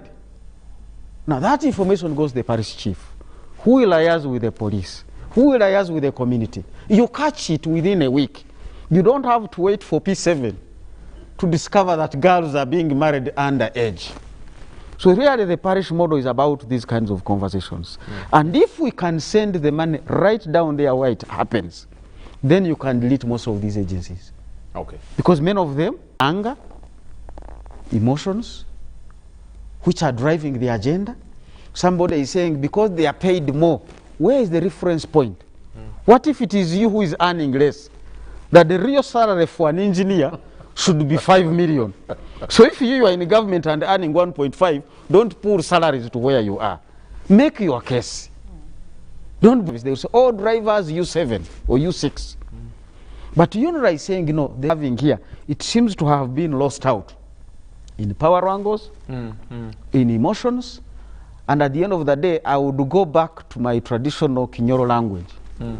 We say Rayoki ate junjura. Meaning? If a bee is going to sting you, it does not first make noise around your ear. Because then you will see it and beat it. I had a lot of conversation on these institutions, rationalization. Now they are beginning to defend themselves. As I said, those who are working well with the ministers defended them. Government should have sat somewhere quietly, get a report, and just come and say the following agencies, even if they are still in the constitution, all I simply need is to say there is no budget for them. Because now even the Minister of Finance is laboring with these votes. You used to send one vote Minister of Education. Then Minister of Education would send to National Council, National Curriculum Development, UNEB. Now because the ministers felt, how do I give all this money to UNEB? So they don't send the budget for the ministry to manage. That's bringing an inefficiency itself. You need more staff to scrutinize all these votes. I think let's just deal off with some of these things. Tell them tomorrow like the way they did with ERA. Is it ERA? Rare? Rare. Send the things back, but please, if it is emotional things and anger, how can you have a lead hand I don't have? And these things have come in. But also we have also seen the recruitments, patronage, tribal. Now you want to distribute people by religion to say, okay, you didn't get a minister, but at least you have somebody on a board. Now the whole purpose is lost. Participation, we need to serve it in some cases. I go to a doctor, tell him my cases, and that's why it ends. If the doctor says, sorry, you have this disease, he gives me a whole pile of drugs. I don't debate that, because at that level, it's professionalism. Okay. But this debate is now neither here nor there, and I think we are going to lose the objective. Okay. Leader, you want to come in? Doctor was raising the hand. Yeah, I think, let me just supplement. There is the question of the planning, and but also, Dan, I needed someone to expand on the question of why don't we look at the outputs? Why are we only looking at, because I think the report talks that was before cabinet was referring to that about 988 or 980 billion will be saved by merging, and but the question Dan asked is important. Have we looked at the output of some of these agencies? Have you looked at, for example, the volume of service delivery? Right now, the president says, and that development, security, ICT, human resource, and agriculture, and energy, I think, something like that. And then you are saying, let's merge UNRWA, which is your lead priority area, and meaning that they have led the government service delivery system and all this kind of thing. So what has informed that? So the output question comes in, Doctor. Shouldn't it be? It's really quite pertinent and critical that it should come in. But you'll just excuse me before I come to that. Let me just mention something little to supplement on his submission on the parish model. Yeah. Actually, the parish model is in a way, I don't know why we prefer to call it the parish model, but it's just an emphasis on decentralization. This is something which was already conceived way back. But then we came up and said, okay, now let's emphasize production, delivery at the local government. Yeah. So the parish model came about because at one time when we conceived decentralization, certain services, certain mindset change, you know, the information systems, and so on and so forth, 7 of them, all congregated there. But before we start thinking that is a new thing, it's something which there only that emphasis is now being laid on it for purposes of transformation. And we can only because there are very many initiatives, there are very many efforts which have been pushed towards the local government. We have LED, local economic development, we have OWCs of this one, we have NUSAF, the entire enterprise. All those ones have congregated at the parishes and at the villages. But somehow there has not been enough impact. But now we are saying, fine, let's get going and make sure that transformation takes place. So I think we must emphasize on deliverables, the outputs as you put it, that we must fill them at the parish level. But then there are also other questions which come up with this parish model. Why have the other interventions failed? Why is it that OWCs, the NADS, the PMS, the LED, and so on failed? Do we have enough capacity down there? We are now rushing the parish model, but the capacity of the parish chief, the existence of, why don't we first of all make sure that all those capacities are available, then we now go in for that. So I think much as government is going in for emphasizing the parish model, it's very important, it's actually the right way to go, but it's just something that I am now putting on, say, a black coat, I'm changing it to a white coat. It's the same thing, but only emphasis is now being laid on that level so that transformation is felt. Otherwise, without putting capacity, the right people, and in their numbers and in their qualification and capacity on the ground, it's still going to be a child's play. So I think that's the right way to go. But coming back to the topic of to merge or to not to merge. Output. And outputs. First of all, before I go to that, we mentioned here and even elsewhere that there were conditionalities that were pertaining as to why these institutions came up. And among the reasons for them coming up is efficiency, the kind of patronage which we saw, the conditionalities from the donors, and even I am with the Charlse, therefore, why don't we come together and create? Not that kind of thing was there. But we are saying now, that situation, over time, government has realized that it's not sustainable. We've created institutions, we have created agencies without proper thinking through why they must be there. And that's why the debate now has come up that, do we really still need these agencies or these bodies? Why do we need them? So, because there's now a lot of questions as to why we need these places, the debate has now come up. And one of the panelists here mentioned, if we are going to merge these institutions and so on, the question is to consult or not to consult. There are certain things which are so technical that we don't need to over-consult, otherwise you lose the meaning. Do we need to consult monkeys about cutting down a forest? Certainly we don't. So there are certain things which should be kept in a certain environment so that once the consultation takes place, it's limited so that there is the reaction. Otherwise, if you over-consult, as one of the members said, we shall consult and then implement, we shall lose the ball game. Because there are a lot of interests outside there. Who is going to lose in place of the other? So we have to make sure that the consultation is limited, personal interests and emotions are curtailed, so that we go objectively into seeing why we should merge this. And the mergers, as it has been written in documents and it has been discussed anywhere, cut costs, 1, cost efficiency, 2, reduce on government overlaps and duplication of roles, 3, reduce on patronage, because some of these agencies have been used as areas of reward. You are rewarding, because you are my party member, we drink together and so on, therefore have an office. That is not the case. Let us have people who are qualified to be in those places. Without that, then we shall see that most of these agencies are just for purpose of trying to appease some people because of. So we have to make sure that these very many institutions should be reduced on a purpose and a case-by-case basis.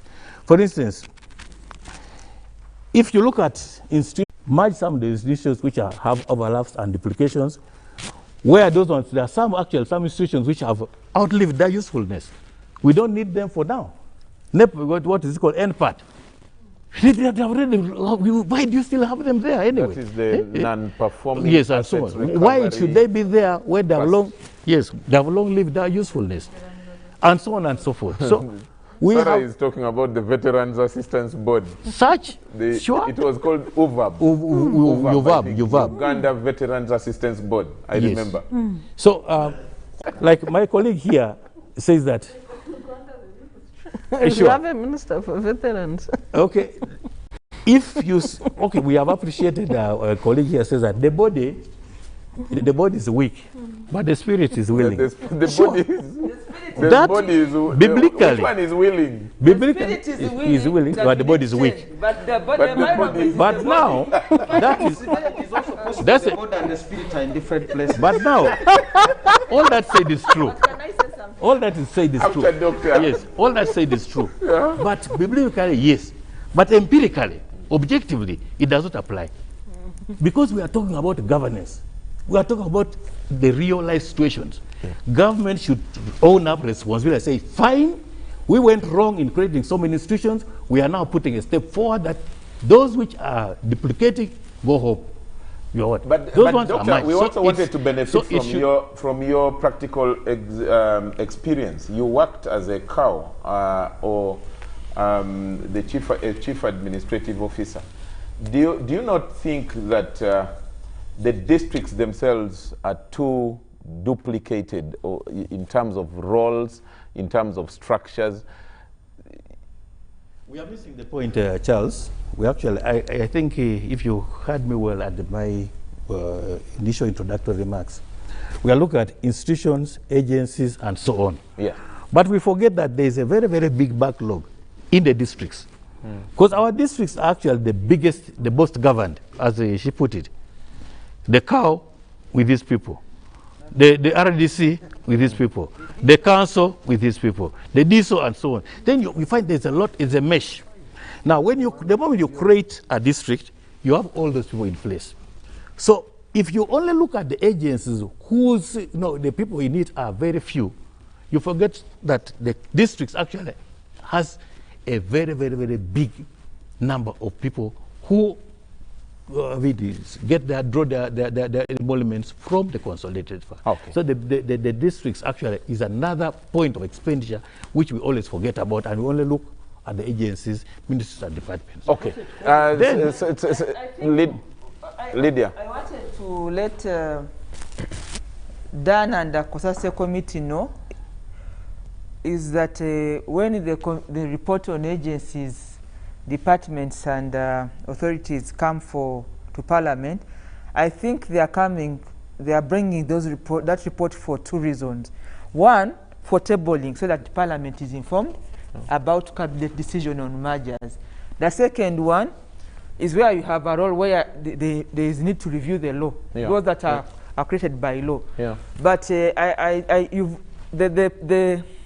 opportunity to debate and make a contribution has been done, because the report said it was adopted and mergers have started or abolition. So I think the contribution of Parliament is to amend the laws where it's necessary, to have that information, and maybe they can advise. But to debate, to reverse the decision, I don't think that is going to happen for now. Because I've had many of them trying to think that when Honorable Mukasamuli goes to Parliament, Parliament will now, it can scatter what they can reverse the decision of this report. That's not what I know. What I know is that the report is coming to Parliament, one, for information, and maybe you can contribute, but two, to amend the laws where it is necessary. So I think that decision, because I've heard people saying that, how can you ask a monkey that now you come and cut this branch? I think that bold decision has been done on this one by government. For omission or commission, we are going to move in that direction. Now, I've seen also that there are also provisions where they are going to build, they are going to review the structure of ministries and build the competencies, but also regularize the salary structures. I think that's very important, so that you remove the imbalances. We are in the same civil service. So the lead agency in this one is the Ministry of Public Service, and that there was a committee. There was a big committee, a task force that actually undertook a study on rationalizing these agencies. It has been on since almost like 2012, like on and off, but finally it has been done. Okay. And why I wanted to give this information, this has been done alongside the National Development Plan 3, but also the NRM manifesto. So really, at the end of the day, I think we'd want to look forward to a new structure of government, but also these agencies that had the structures outside the traditional structure. You know, you have the national structure of government ministries, then the districts, local government. But some agencies have regional flow of communication, and like I have said, like command and control. I think national water. Yeah, they have the regional offices. Then the government has ministries, and then there are some departments that there's a complete disconnect. When you go to the district, it's just not there. True, yeah.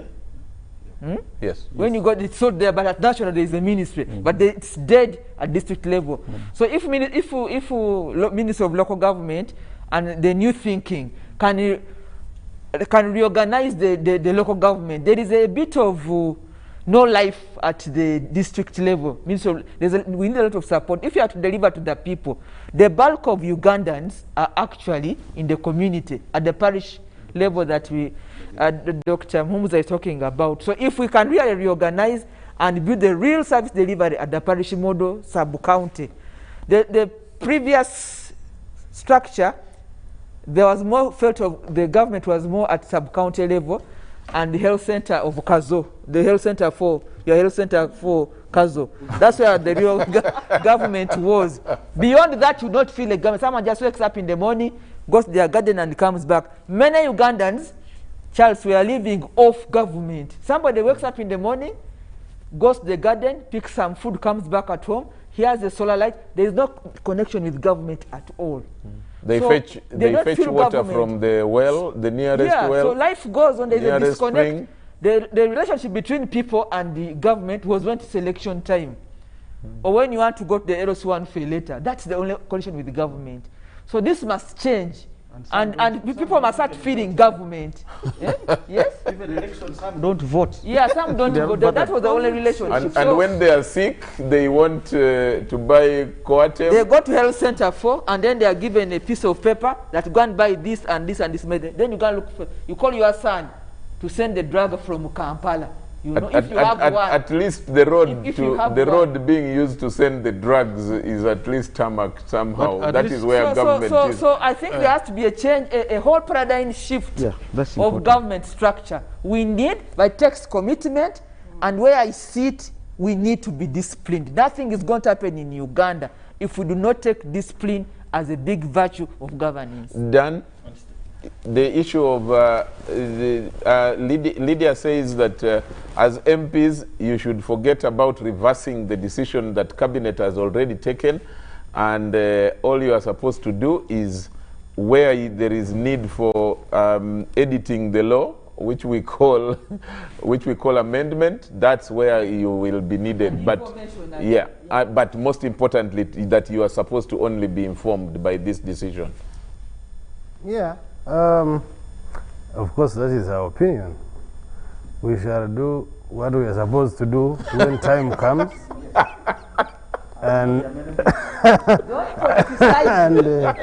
And they should not politicize mergers of institutions. But they are politicians. You've just sent to the politicians. Should have just given them information. But Honorable Lydia, how can you say the action of politicians, meaning the ministers who are the primary politicians, should not, and then you send it to MPs who are also full-time politicians? In a way that she tells us to do what we are supposed to do.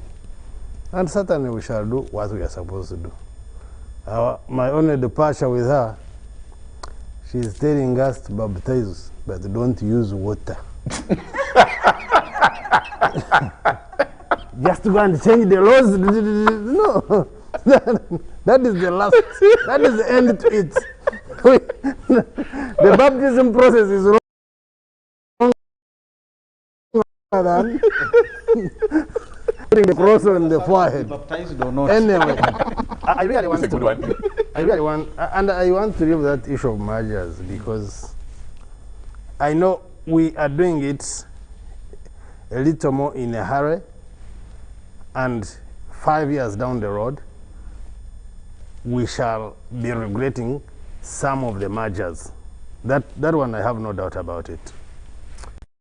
I wanted to address the issue of parish model. And I think it's a good concept, in my view. And when we were sharing with His Excellency the President, his passion is to cause transformation at that last level in the village. And I think if we can only supervise it well and make sure it works. You know, he alluded to the fact that, especially like in my area and the other cattle corridor, people have been struggling, and there is no supervision. The supervision is at the district level.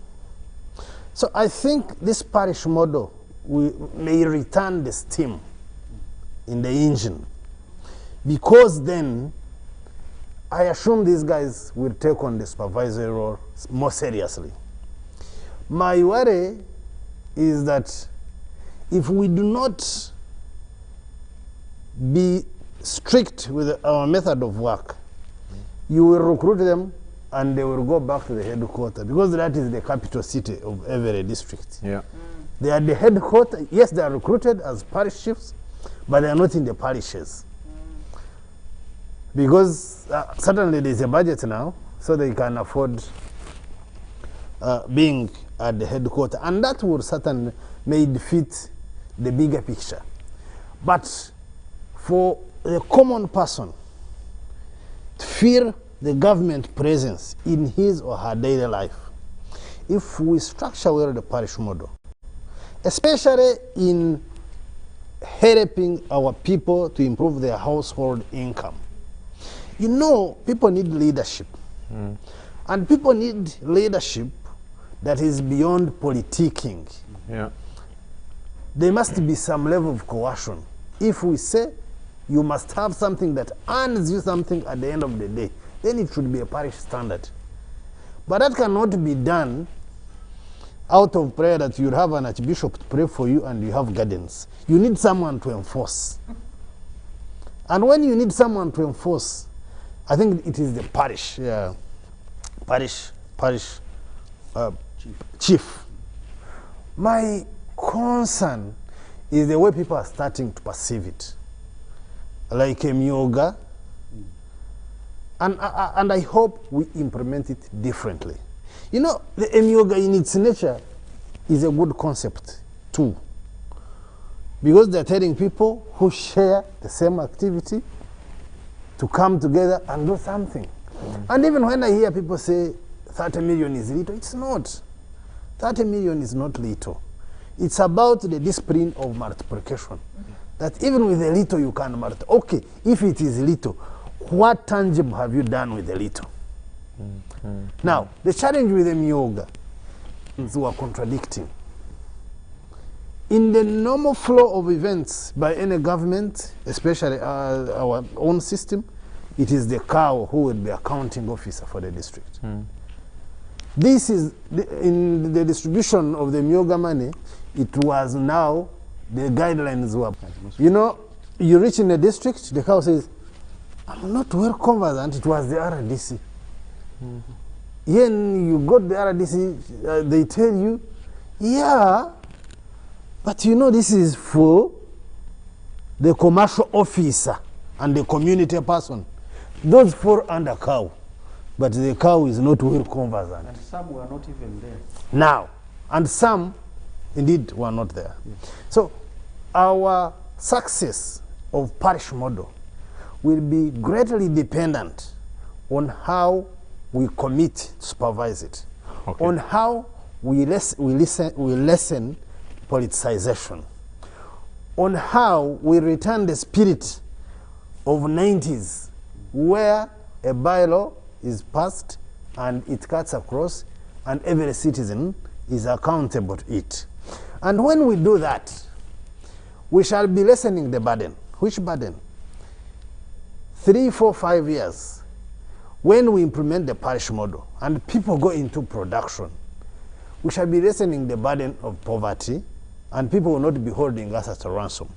We shall be lessening the burden of people thinking that government should give handouts.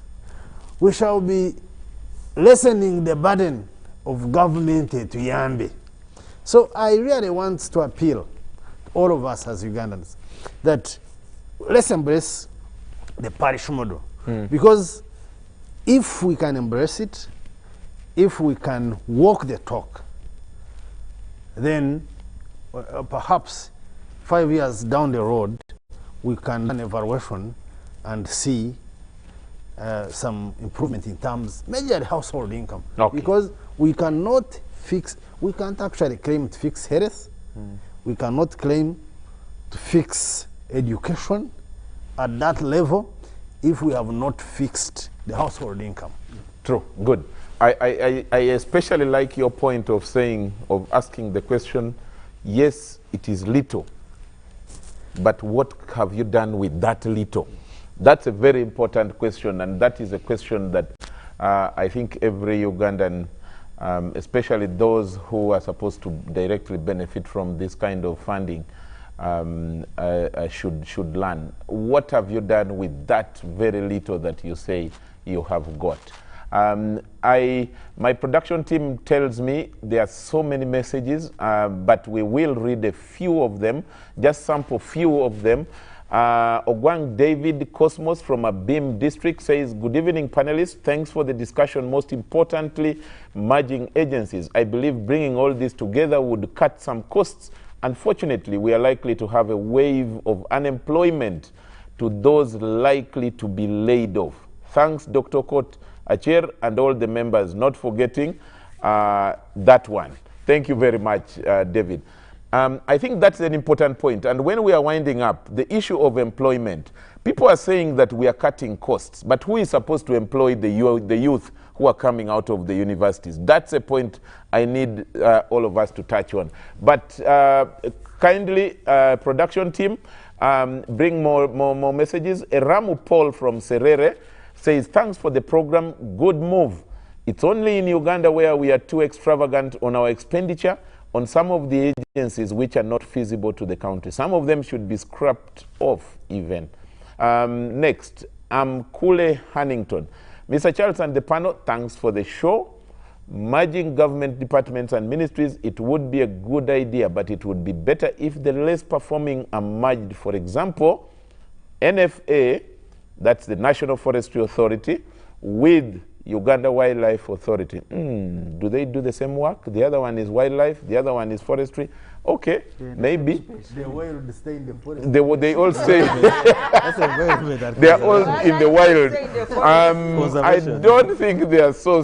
Okay, they are similar, but I don't think they do the same work. But anyway, that's the point of Kule. And he says it would work better than having a variety of useless and dormant agencies with directors only to earn millions of money while doing nothing. I don't think they're useless per se, but that's your opinion.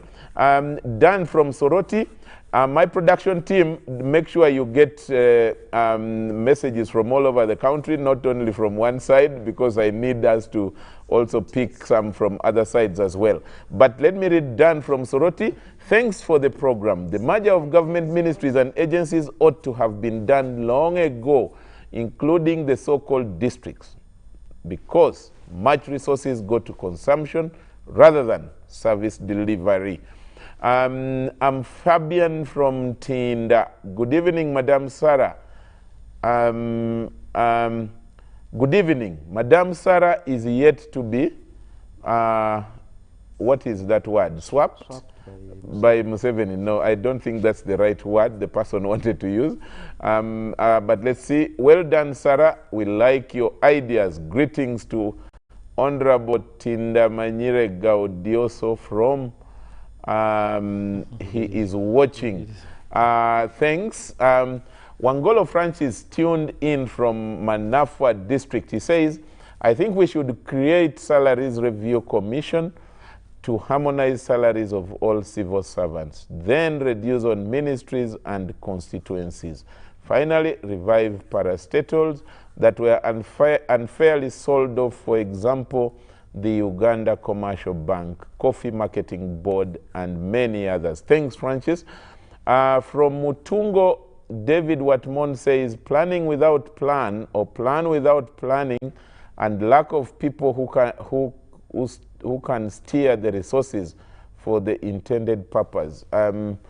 Godfrey in Bulova says, Charles, thanks for the show. It's even late. The merger is needed because they have more resources compared to mother ministries and don't account properly. Is that true?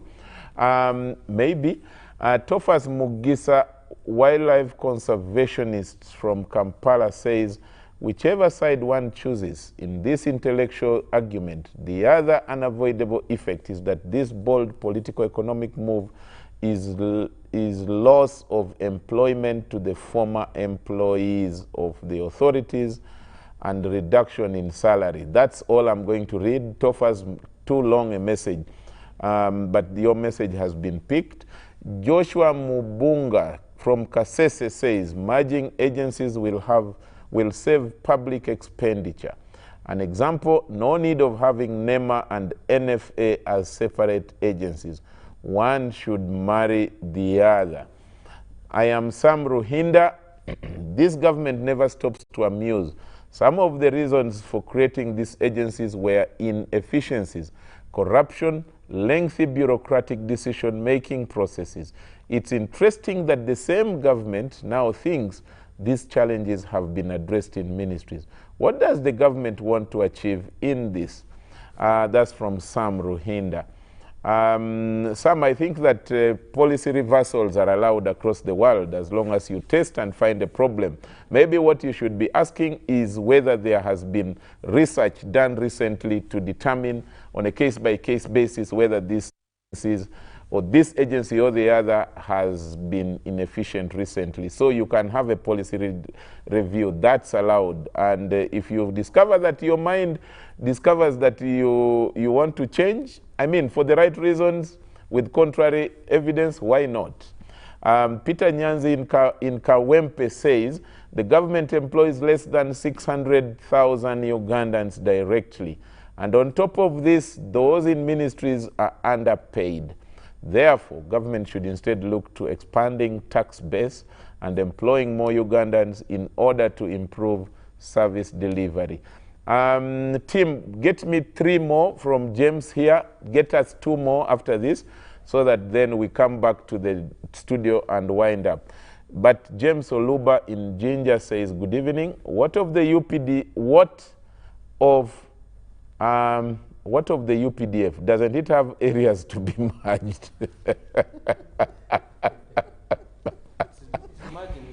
But the UPDF is merged well. It has only 3 forces. It has only Air Force, Land Forces, and the Navy. So it's not so big. Chigonya Steven says, Charles, thank you for the program. My take on merging is that it's good since it will reduce public expenditure and duplication of services. One more. Anthony says, Charles, thanks for the show. We are on trial and error status. With this corruption, I think our government has no willpower to offer credible services to the nation. Merge or not, same story. It's not emerge. Merge or not, same story. That's what Anthony says. I think very interesting discussion. I would want us to go on and on, but unfortunately, resource is scarce. This is time, and we need to start winding up. Let's start from the other side this time. Honorable Dan, given what we have discussed and going forward, this matter is now before your body. It is before Parliament, and whether we like it or not, you are going to have to put an input, and so way forward given the discussion and what people are responding to. Thank you. 1 minute each so that we try to... Actually, my issue is that, yes, we can merge, but what do we merge and what do we leave out? So it will come to Parliament. I think tomorrow the minister will return with a list of institutions that are supposed to be merged. And I think members will discuss. Unfortunately, I won't be available for tomorrow's discussion, but I think members of Parliament should scrutinize this and give their recommendations.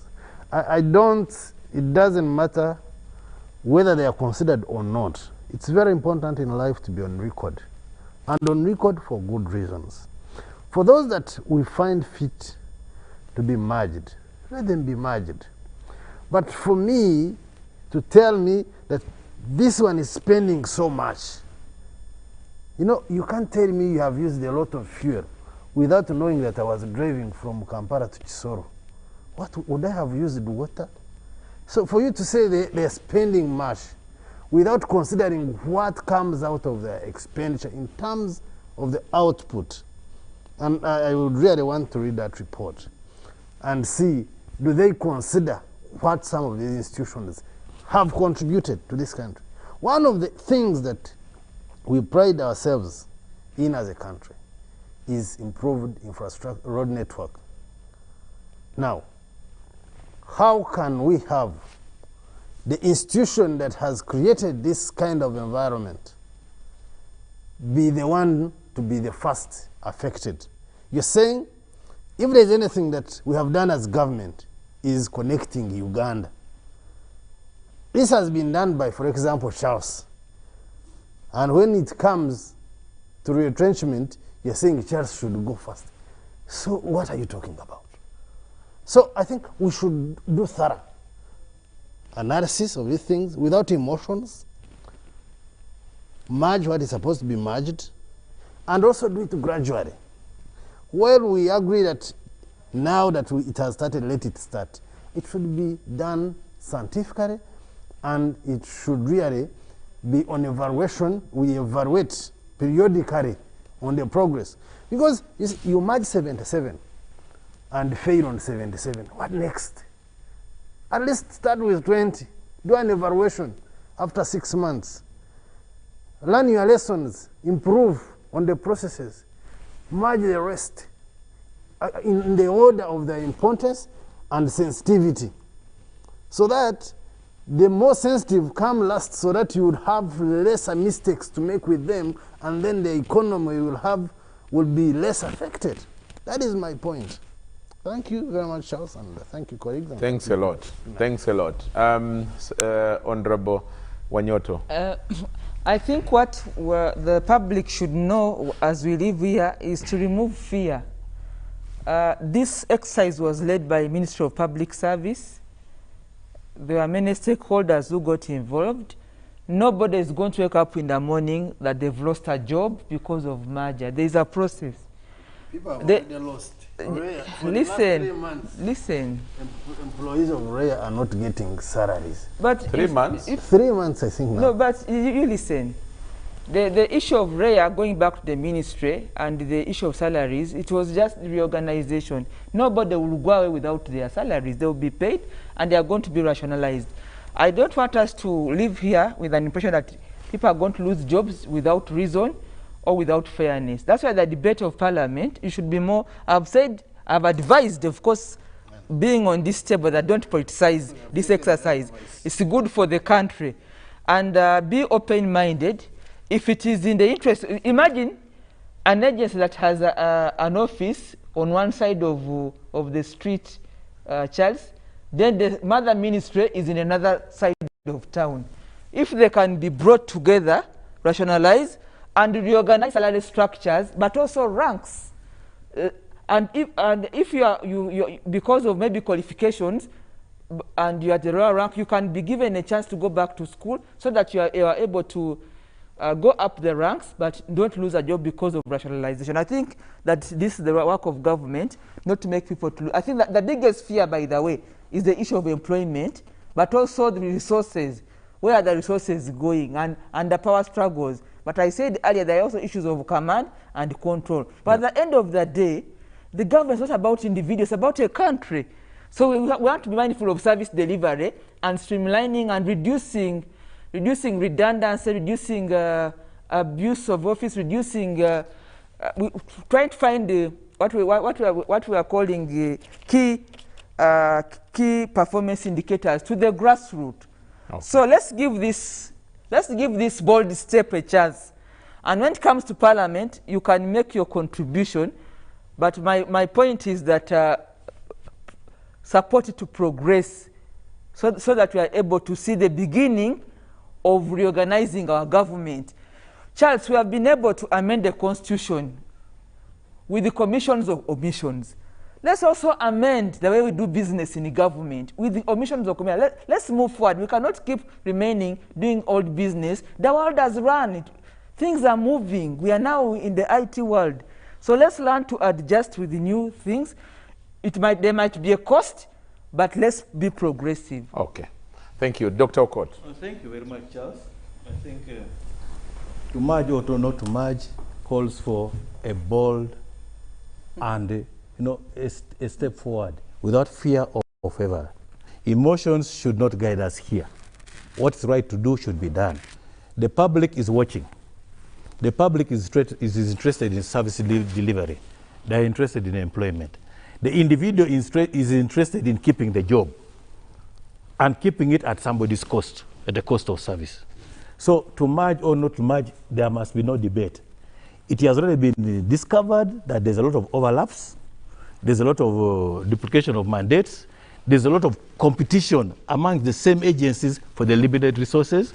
Why don't we mop up these expenditures and then consolidate it and deliver services? Okay. The creation of agencies was good at the beginning, but the law of unintended consequences came in. Salary disparity shot up. A lot of those duplicates and duplication came in. Increased costs, rivalry. The rivalry between various ministries, departments, and agencies amongst themselves. Operation in silos. We have now seen these problems. Why don't we say, fine, a politician or not a politician, the bold step is we are accountable to the people. Okay. Let us liberate money through efficiency gains, through reducing the cost of public service, and give the people what they require. Thank you. So I think really these agencies, government should be bold enough. Others playing with kids' gloves. We are just going to, as somebody mentioned it there, that we are always, this is a kind of a child's play. You decide, then you are indecisive, then you decide, then you are indecisive, and at the end of the day, it becomes just rhetoric, but without implementation. Thank you very much, I think this is the way to go. We have nothing else but to save our people and give them the services they require through Dr. Muhumuza. I think the message has been function informs form. And maybe the word merger, whatever, may derail us. Because the whole thing is about restructuring government. Yes. To deliver services. And that would mean institutions are about implementing policies and strategies. So that's where we should be coming from. Is this institution delivering which policy? Now, if the policies themselves are wrong, and you are going to merge two institutions to implement a wrong policy, then we will not get the service that we really still want to have. We are all praising the connection of roads, and ministers were saying, you can now move from Kabale to Arua on tarmac. Now, there is somebody in Kabale who does not even want to come to Ntungamo. His problem is that district culvert to take his Irish to that next market and sell them. That's their business. But because you are unionized dealing with national roads, now the districts without man are supposed to deal with the district roads, then community roads. Now you are missing the policy issue of a transport network. And how do you deliver that? So I think that is where we need to go back. And some of these issues require technocrats rethinking. I have issues with technocrats. You remember we talked about districts. Now the moment you create a district, there is a terminology that will say, we need a district hospital. But you are less than 8,000 people. Why should you have a hospital? You are not even eligible to have a health center for. So the technocrats have created some of these confusing things within the system, and you saw the debate where UBOS samples about 17,000 households, and they give us a poverty map. Now we have over 8.5 million households. So when you are looking for where are the poor people, then somebody says UBOS should give us a list. They don't have a list of the poor people. Then the Minister of Gender comes and says, by the way, these are employees. I should be the one to take charge. You are a laborer. If I really wanted to address the teachers in private schools, they are employees. Do I have to go to the Minister of Gender or Minister of Education? Or the local governments? Now the technocrats, I think even as we restructure government, forget about the agencies, it's part of the problem. We need to revisit all these terminology that the technocrats have put up, and my ending point is where they are saying outputs. No, we are looking for results. Yeah. So don't tell me I recruited even the parish chiefs. As you said rightfully, recruiting them is just the beginning. Can we supervise them? Can we deliver? Can we transform? That is the result we are looking for. So to judge the parish development model will not be about the recruitment, but the transformation of these households by virtue of increasing incomes. So we need to change that whole narrative from outputs to results. Okay. If the result is good health, don't tell me you deployed health workers. Until COVID is gone, the result is not how many people and how much money. Thank you, Doctor. Thank you. Finally, Sarah.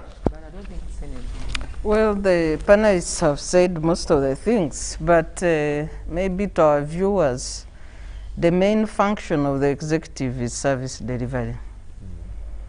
If the executive thinks that they will improve efficiency in service delivery through merger of departments and agencies, let's give them the benefit of the doubt. But they should also mention the timelines and what they are saving or improving on. So if they say they are saving 988 billion in the first phase of mergers, then we should see that money may be translating into another tangible result. So where is it going and what is it going to deliver? Because they might save money here and then go and appoint another 100 presidential advisors. So is that saving money and improving service delivery? So I think Parliament should raise all these questions, and the issue of efficiency and lean government should not just stop with the merging departments and agencies. We need a limit on presidential advisors. We need a limit on districts with a criteria of how can we create a district and what number of people should be in a particular area. We need a limit on constituencies. We need to stop all the duplication that we have been doing because of elaborate patronage in politics. Thank you very much, Sarah. The important message is that some viewers said I must read, requested. Cheyune says, I loved the show, Charles. The debate was dope. And then someone called Dan Edrin says, the panel was spot on. Great topic this was, as always. Thanks for the service. Be blessed, Charles. Thanks to Dan and to the entire viewership. Thanks a lot to you.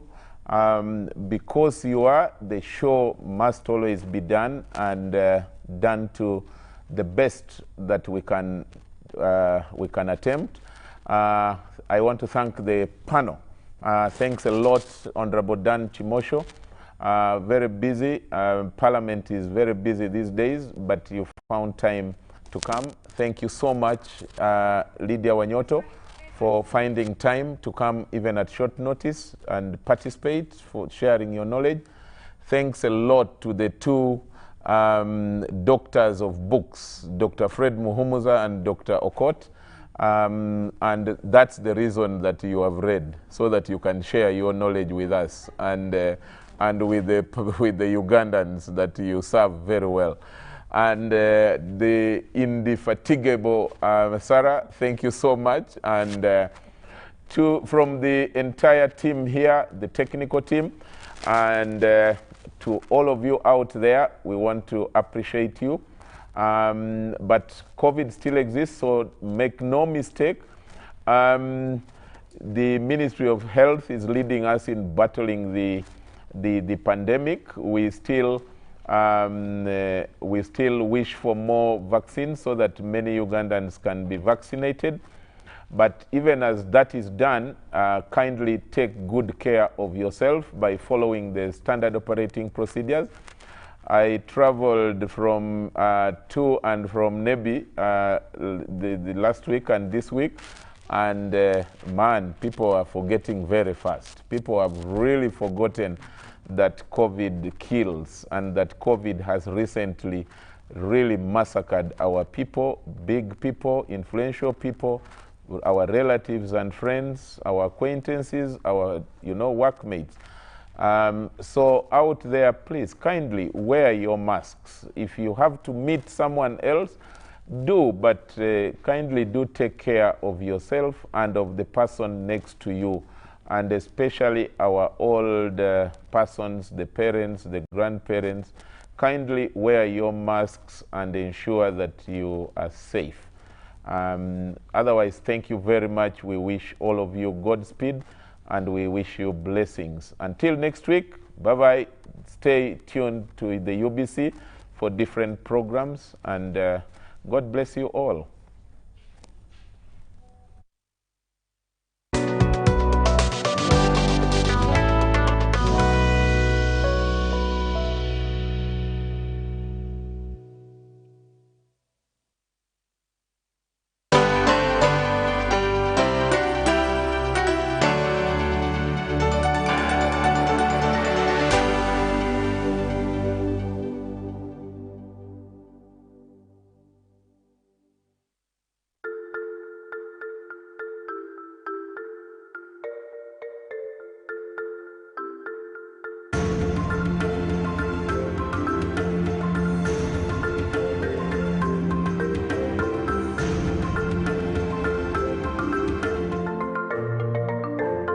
Wake up to Good Morning Uganda, weekdays on UBC.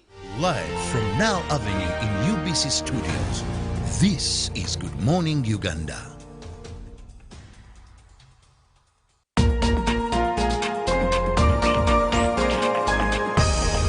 This weekend on UBC. Achieving something can be a widely exhilarating thing in life.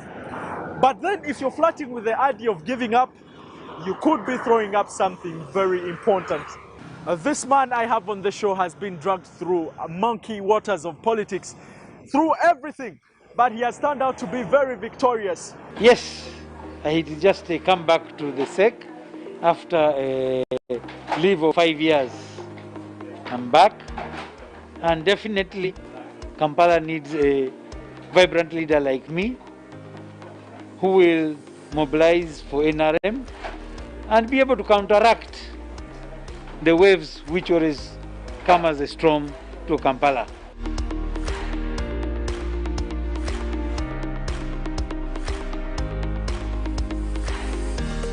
What actually keeps you motivated? What keeps you going even when you fall down? I mean, where do you get this tenacity from and the courage?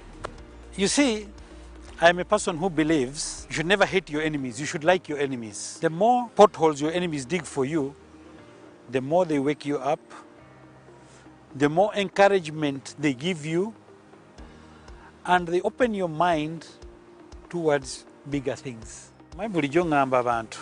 Yes. Ndi Muganda naye